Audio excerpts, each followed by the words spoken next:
अल्लाह, मैं सिर्फ़ एक बीवी नहीं हूँ, मैं अपने शौहर की दुआ हूँ। या अल्लाह, मेरे शौहर को ऐसी कामयाबी अता फ़रमा, जिसमें तेरा राज़ी होना सबसे ऊपर हो। उनके इरादों को मज़बूत कर और उनकी मेहनत को मंज़िल तक पहुँचा दे। जब रास्ते मुश्किल हो जाएँ, तू उनके लिए आसानी लिख देना। जब लोग साथ छोड़ दें, तू उनका हौसला बन जाना। या अल्लाह, उनके रिज़्क़ को हलाल बनाना, उसमें बरकत रख, सुकून रख। उन्हें कभी किसी के आगे झुकना ना पड़े सिवाय तेरे। उनके दिल से घबराहट निकाल दे, उनके ज़हन को रोशनी अता कर, उनके फ़ैसलों में हिकमत हो और उनके नाम में तेरा नूर हो। या अल्लाह, मेरे शौहर को इज़्ज़त के साथ बुलंदी दे और उनकी कामयाबी को दूसरों के लिए मिसाल बना। लोग उनका नाम लें तो ईमानदारी और मेहनत याद आए। या अल्लाह, मैं अपनी हर नमाज में, हर सजदे में, हर खामोश आंसू में मेरे शौहर की कामयाबी तुझे सौंप चुकी हूँ। तू बेहतरीन देने वाला है या अल्लाह। मेरे शौहर को उस मुकाम तक ले जा जहाँ तक सिर्फ तेरी रहमत पहुँच सकती है। आमीन। I am woman, I am fearless, I am modest, I'm a light, I am rising, I am radiant, sister, you can fall in line. I am Miriam, I am Azia, I am Hawa, I don't hide. I have purpose, I have Qibla, and my worth is his design. What you're seeking, seeking, seeking, seeking, seeking, seeking, what you're seeking, seeking, seeking, seeking, seeking, you.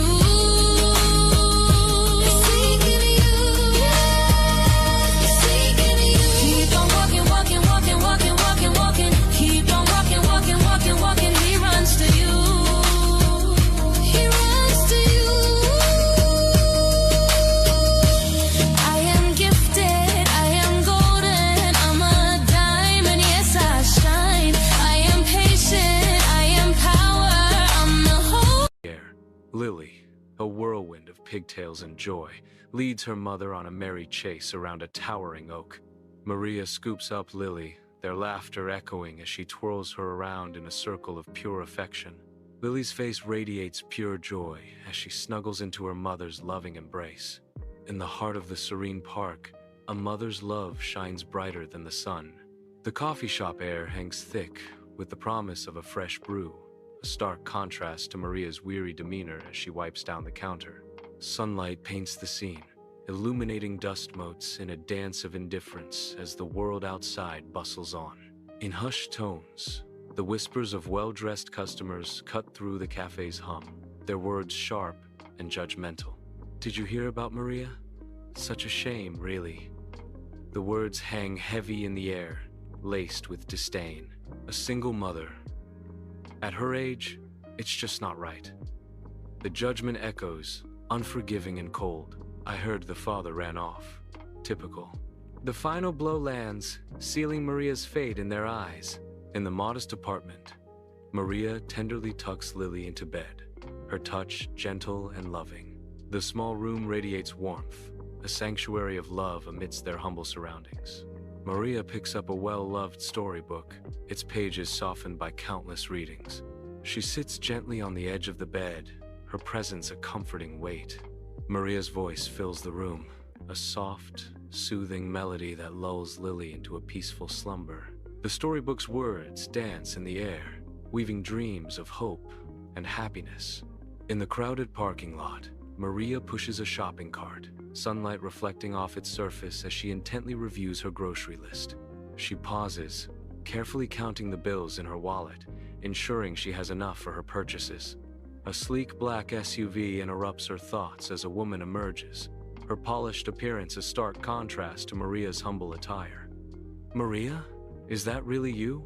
Maria's smile falters as she clutches her grocery list tighter, a wave of embarrassment washing over her as the former classmate asks, "So, single motherhood treating you well? Must be tough doing it all alone." In the sterile office, Maria sits, the sunlight cruelly exposing the tremor in her hands. The interviewer leans back, steepling their fingers, a subtle condescension twisting their lips as they begin. "While your qualifications are impressive, Garcia, we must consider the demands of this position. It requires a certain flexibility." Maria attempts a smile, striving to project unwavering capability. I understand. I am very dedicated and organized. I assure you, I can manage any challenge. The interviewer's voice drips with veiled skepticism. Of course, but single mothers often face unforeseen complications. It can impact their availability, their focus. Maria's voice softens, tinged with desperation. I have excellent childcare arrangements. My son is my priority, but this job would make all the difference for us. The apartment is submerged in shadow, with only a dim lamp casting a somber glow.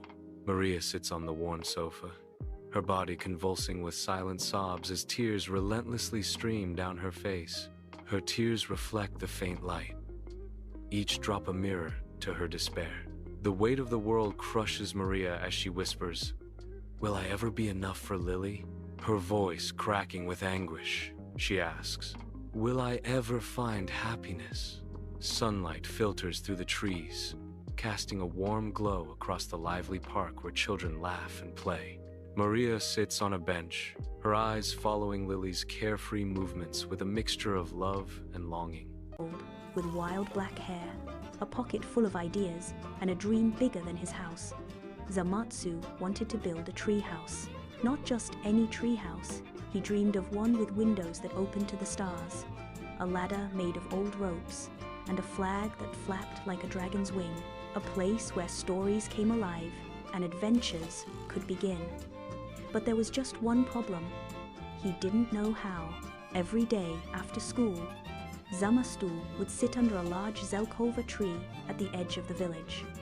It had strong branches and thick leaves, the perfect tree, he believed. He sketched designs in his notebook, trapdoors, hammocks, even a pulley to lift up snacks. But when he asked the grown-ups, they only smiled. "Tree houses are for builders," said the carpenter. "You'll fall and break your arm," said his aunt. "Too high, too risky," said his grandfather. Still, Zamatsu didn't give up.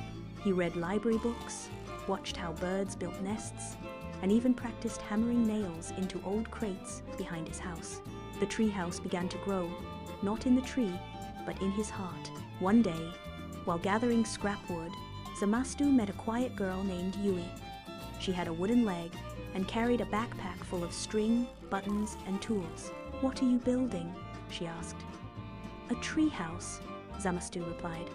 "But I don't have enough wood or help." Yui smiled. "I can help. I build kites and wind traps. My brother taught me before he moved away." So they began 2 kids, 2 hearts, and 1 dream. They worked every afternoon. They tied ropes, sawed planks, and built a ladder step by step. Zamatsu would climb, and Yui would hold the base steady. They gathered discarded wood, tied old rope into ladders, and carefully shaped the first platform. Their laughter rang like bird song through the trees. Children began to watch. Some offered help. Even the adults began to nod in quiet approval. But just when the treehouse was halfway built, the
दिल की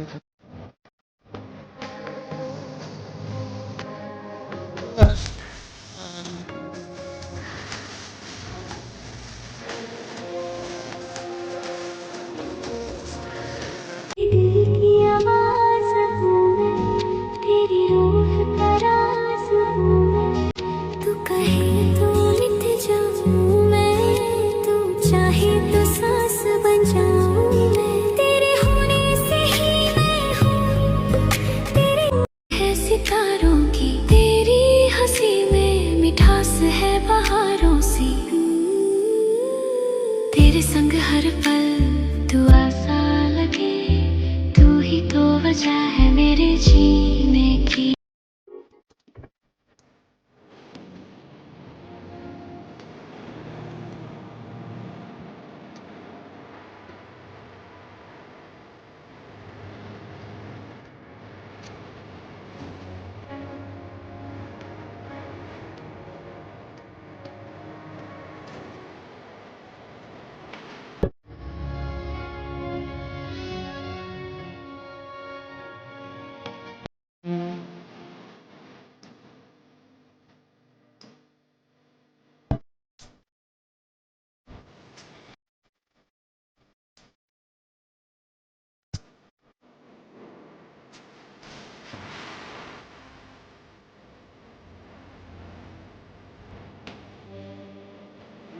मेरी दुनिया